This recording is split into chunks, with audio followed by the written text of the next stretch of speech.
எல்லா புகழும் இறைவனுக்கு. அஸ்ஸலாமு அலைக்கும். ஒருத்தர் டாக்ஸி புக் பண்ணிட்டு கார் வர்றதுக்காக வெயிட் பண்ணிக்கிட்டு இருக்கார். கார் வந்துருச்சு. காரை திறந்து உள்ளக்குள்ள போகிறார். கார் ரொம்ப கிளீனா இருக்கு. சீட்டெல்லாம் அப்படியே பளபளன்னு இருக்கு. ஒரு நல்ல ஸ்மெல் காருக்குள்ள. டிரைவர் ரொம்ப நீட்டா இருக்காரு. உள்ள போன உடனே ஒரு பாசிட்டிவ் வைப்.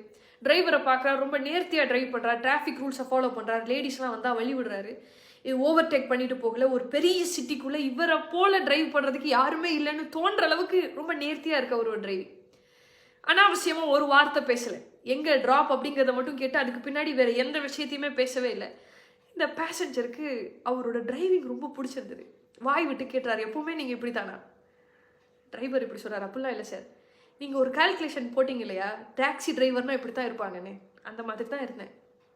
மாத்திக்கிட்டேன் சார் என்னைய அப்படின்னு சொல்றாரு. எப்படி மாத்திக்கிட்டீங்க? எது உங்களை மாத்த வச்சது?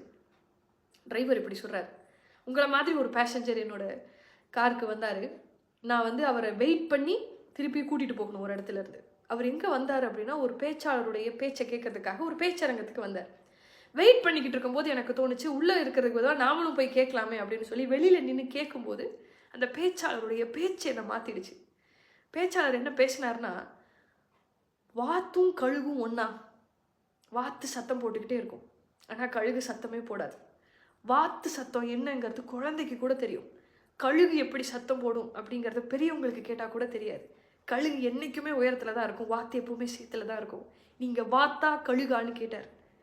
அந்த கேள்வி என்னை மாற்றிடுச்சு சார். நான் யோசிச்சு பார்த்தேன், நான் வாத்தா இருக்கிறேன்னா கழுகா இருக்கிறேனான்னு சொல்லி. வாத்து சத்தம் போட்டுக்கிட்டே இருக்கும் இல்லையா? நானும் என்னுடைய தொழிலில் நான் தொழில் செய்யும் போது நான் சத்தம் போட்டுக்கிட்டே இருந்தேன். தேவையில்லாத பேச்சு அதிகமாக இருந்தது. நான் என்னோட தொழிலில் நான் சுத்தமாக இல்லை அப்படிங்கிறத நான் தெரிஞ்சுக்கிட்டேன். கழுகா மாறணும்னு நான் முயற்சி பண்ணேன். எங்கே மிஸ்டேக் அப்படிங்கிறத நான் தெரிஞ்சுக்கிட்டேன். கார் கிளீனாக இல்லை அப்படின்னா உள்ளே வர்றவங்களுக்கு காரே அவன் இப்படி வச்சுருக்கான், இவன் எப்பேற்பட்டவனாக இருப்பான்னு என் மேலே ஒரு அவமரியாதை இயல்பாகவே அவங்களுக்கு கிரியேட் ஆகும்.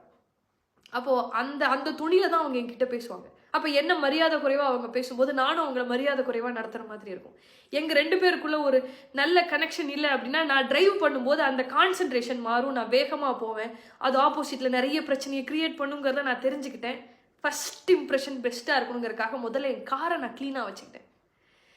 என்னை பற்றின தனிப்பட்ட விஷயங்களை ஒருத்தர் கேட்கறது, அது முகம் தெரியாத ஒருத்தர் கேட்கறது எவ்வளவு அநாகரிகமோ அதே மாதிரி நானும் முகம் தெரியாத ஒரு நபர் இடத்துல வந்த வேலையை தவிர வேற விஷயங்களை கேட்கறது அநாகரிகம்ங்கிறத நான் புரிஞ்சுக்கிட்டேன். அதனால இந்த பிக்கப் ட்ராப்பை தவிர வேற எதையும் நான் பேசுறது இல்லை.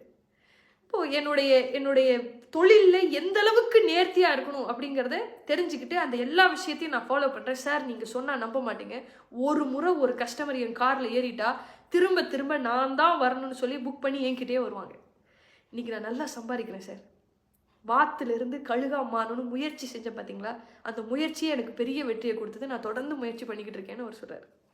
இப்போ இது எதுக்காக நான் சொல்கிறேன்னா, நீங்கள் எதுவாக இருக்கீங்க? வாத்தா இருக்கீங்களா கழுகா இருக்கீங்களா? வாத்து தாங்க சத்தம் போட்டுக்கிட்டே இருக்கும்.